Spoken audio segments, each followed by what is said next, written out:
It is a political gimmick. Politicians, they thought they get the vote bank. They even made a gimmick on the date. You know when it was written by Bankim Chandra Chattopadhyay in 1876. It was published in 1882. So where is century come now? And where's 7th September? They made a mistake, the politician, political gimmick. Furthermore, even a Muslim living in Saudi Arabia, he cannot bow down to his country, Saudi Arabia. Even a Muslim living in Pakistan cannot bow down to Pakistan. It is shirk. So to say that the Indian Muslims are not patriotic, it is our religion. Our creator, our God who has made this country is far superior. So we love this country. When required for the truth, we are willing to die for this country. But we will not bow down to anyone but Almighty God. We would prefer questions from non-Muslims first because we have a limited time. I think it would be fair to the occasion. And people who would like to ask questions on slip can kindly write on the slips and pass it on down the aisle. Yes. Any other question with any sister there? A non-Muslim sister? Yes. Assalamu alaikum and good evening to everyone present here. My name is Preeti Sethi. I would like to ask you, sir, as in your talk you have said that Osama bin Laden, we can't consider him as a terrorist as it is said in BBC and CNN channels. But at the same time we get the same information about the bomb blast and the count which we get about the bomb blast on the same channels. So whether it has to be believed or no. Thank you, sir. The sisters asked a very good question, very relevant question. I said that when we talk about Osama bin Laden, that if we get information on BBC that he's a terrorist, we don't have to believe. But when we get the count of the bomb blast, do we have to believe? That's what I said, the people controlling. That doesn't mean all the news of BBC is wrong. That news in which they make a hero into a villain, in which they'll benefit, you have to check up. So here when we see that these normally bomb blast figures that you get, most of them that you find will be somewhat similar. If it's a government channel of the country in which the bomb blasts have taken place, the figure will be normally no. Why? Because the government wants to show that less people have been killed. Like the police commissioner wrote to me, 187 people killed. Newspaper writes 207. I don't know who's right. I'm not saying that Commissioner A. N. Roy is lying. I'm not saying that. Please don't get me wrong. So here we have to realize that when we get information, we have to see the proof. When we see the proof about Osama bin Laden, even on the channel, it is mentioned prime suspect, sister. Prime suspect. Prime suspect. Do you know, if you go to the website of the US Department of Justice, Info Police, that gives the list of the terrorist organizations. Terrorist organizations. 43, 60% are Muslim. Can you guess which is the most popular terrorist organization? Can you guess Muslim terrorist organization? Can you guess? No, sorry. Which is the most popular Muslim terrorist organization? Al-Qaeda. You don't get a prize for that, very easy. Al-Qaeda. According to the US Department, you know how many attacks? How many attacks? Ulfa, 749 attacks. Al-Qaeda, only 28. Out of that, 26 alleged, 2 Al-Qaeda claims they did it. According to the site of US Department of Justice, Al-Qaeda claims, all alleged, not a single proved. Even on the official site of US Department of Justice, not a single attack of Al-Qaeda has been proved. I'm not here to support Al-Qaeda. You know, when Yohan Redley went to Afghanistan, she was arrested by the Taliban. She comes back and she asks the question, what are your views about Al-Qaeda? She replies, I doubt whether Al-Qaeda exists. So sister, what I'm trying to tell you, that when we get the information, if you are a man of the media or a person of the media, you can realize and you know that this information mostly will be correct, this has to be checked up. So what we have to realize that it is suspect, prime suspect, prime suspect. Even on CNN and BBC, even though they say it's a prime suspect, they're treating him as though he's a culprit. Can you go and kill thousands of Afghans only because of prime suspect? Not even proof. So, but natural sister, when we hear the news, we have to realize that who controls the news, what is the agenda behind, and then we have to be careful what news you take and what you quote. Hope that answers the question, sister. A non-Muslim brother?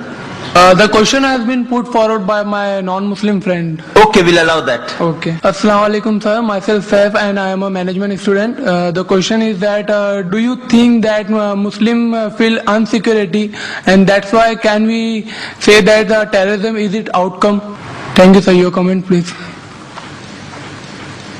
Brother asked the question that do Muslims feel insecure, and that's the reason terrorist acts are done. I told in my talk the main root cause of terrorism is injustice.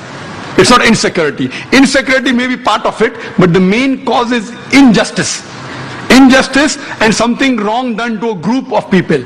If you read an article that came yesterday on Sunday midday, on the eve of the 9/11, one of the very famous persons, name is William, he writes and he gives advice that the root cause is injustice and wrong done to community. And he agrees with the Bombay authorities that there are possibilities that Kashmiris may have done bomb blasts in Bombay.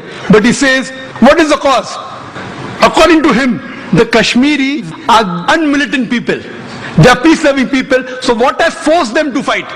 And he gives his view, it is because of democracy which is forged.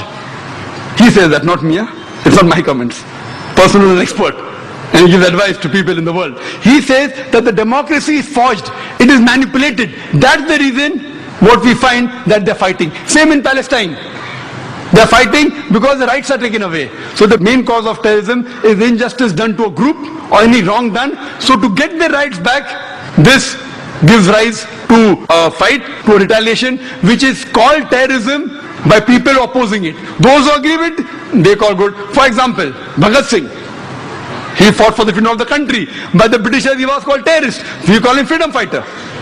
So depending upon what is the background, therefore, before you give a label of terrorist, therefore I said terrorism has got different meanings, has got different definitions.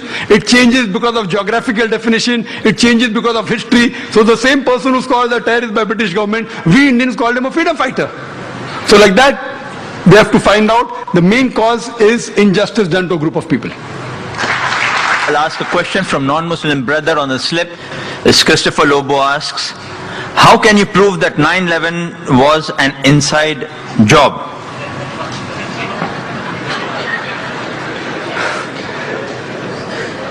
Brother Lobo has asked that how can I prove 9/11 was an inside job? I've got the proofs, I can repeat the proof, it has been proven by other people.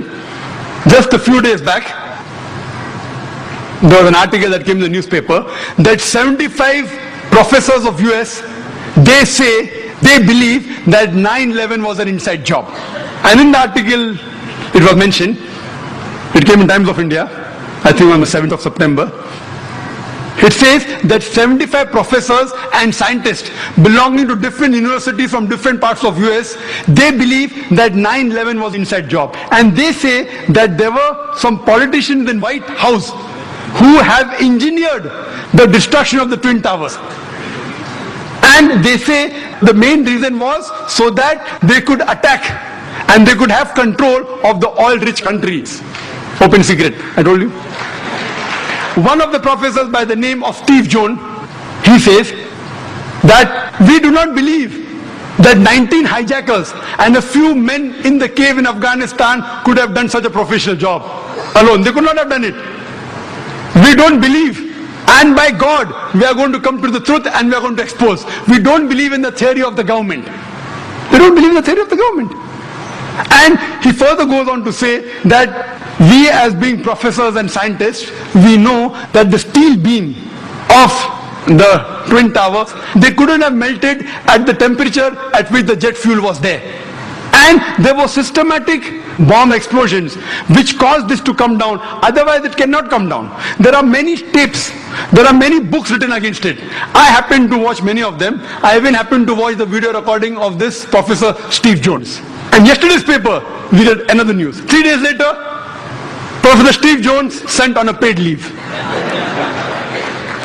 Imagine, paid leave. There are many tapes. If you happen to watch one of the tapes by the name of Loose Change, 9/11, it was done by a young American of 21 years old. He makes a 1 hour documentary. There are many are there.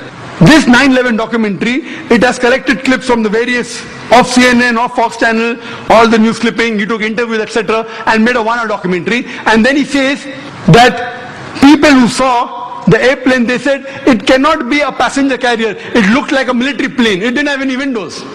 And when he shows the shooting, when it comes close to the tower, there is another firing done from the wings, which hits the Twin Tower before the plane. Then further he goes on to prove, he says that had statements of the management, the construction company which had constructed the Twin Towers. They said, it's impossible